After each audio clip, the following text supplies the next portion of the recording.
Hey, what is up guys, my name is Fire, bringing guys another video, and today I'm going to be talking about The Walking Dead Season 7, Mid-Season Finale, Episode 8, Heart Still Beating. This episode, in my opinion, is my favorite episode this season. I really enjoyed this episode. From the massive, huge premiere, this episode was a mix of everything. The premiere was a very, very dark episode. It was very dark and very dark episode. That's literally the best way to describe it. But this episode had all these different elements. It had death, it has comedy, it had suspense, it had everything mixed into, jam-packed into one. It also had some love and stuff at the end. And when they all go back, I'm so happy Daryl's back, by the way.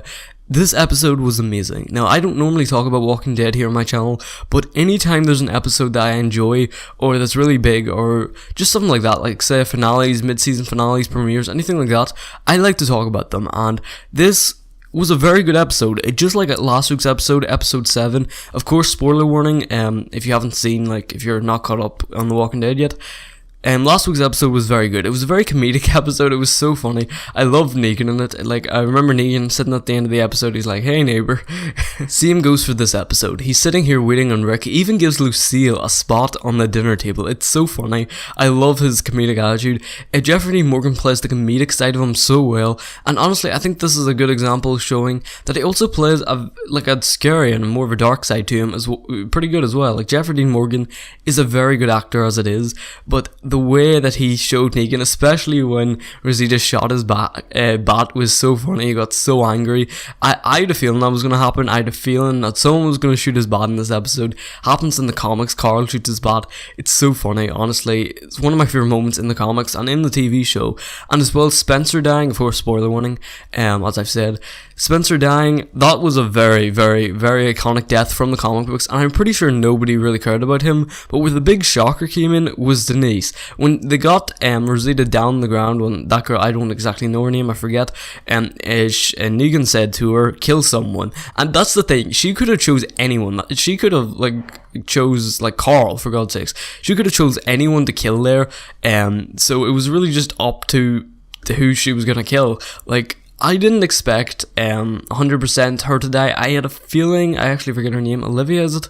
I had a feeling that she might die, and there was some build up around her. A lot of people were saying that she is gonna die, and of course the spoiling dead and everything. This episode did sort of get spoiled for me. Spencer's death got spoiled for me, but I was really expecting that to happen, as it did happen in the comic books. But one thing that didn't happen, which was I a little bit disappointed to, is they didn't attack Negan at the end. I had a feeling what happens in the comics, basically, this is spoilers for the comics, of course, as well. What happens in the comics is at March to War, the end of March to War comic, basically what they do is when Negan's leaving, Rick sets up this attack. Andrea, which Andrea is basically the Michonne in the comics at this point. Rick and Andrea are together. She gets a sniper rifle, she gets up in the tower, and they basically try to attack Negan. Of course, Negan has backup in the back of the houses and stuff, so it doesn't really work all that well, but they do try to do that, and I was hoping they were going to do that, and this is where the second lineup comes in. This is where they line up more people. Now, spoiler for the comics, nobody actually dies in this lineup, so don't worry about anyone dying, but I thought that's what they were going to do. I thought they were going to get a lineup, they were going to end it as a cliffhanger, who's he going to kill, what's going to happen here, and that's the way I thought they were going to end it.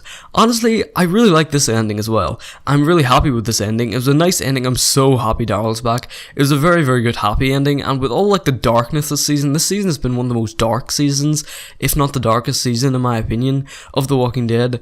It was a nice moment to get that. I'm so happy Daryl's back. I hated seeing Daryl in that. Daryl's one of my favorite characters, if not my favorite. So I'm really happy about that. Ultimately, this episode was very good. Honestly, my favorite episode this season. If I had to give it a rating, I'll give it a 9 out of 10. I don't know if it deserves a 10, but it was a very good episode, and I really like the writing, I like the comedy, I like everything. I like the way he gets the pool table out and starts playing pool. It's very good. They kept that suspense and everything, especially leading up to Spencer's death. It was very good. I felt on edge, even though I was expecting it to happen anyway. But anyway, it was just a very good episode overall. And yeah, anyway guys, hopefully guys you enjoyed the video, and if you did, don't forget to smack the like button down below, and subscribe to see more Call of Duty content. And yeah, I'll see you guys next video. Peace out.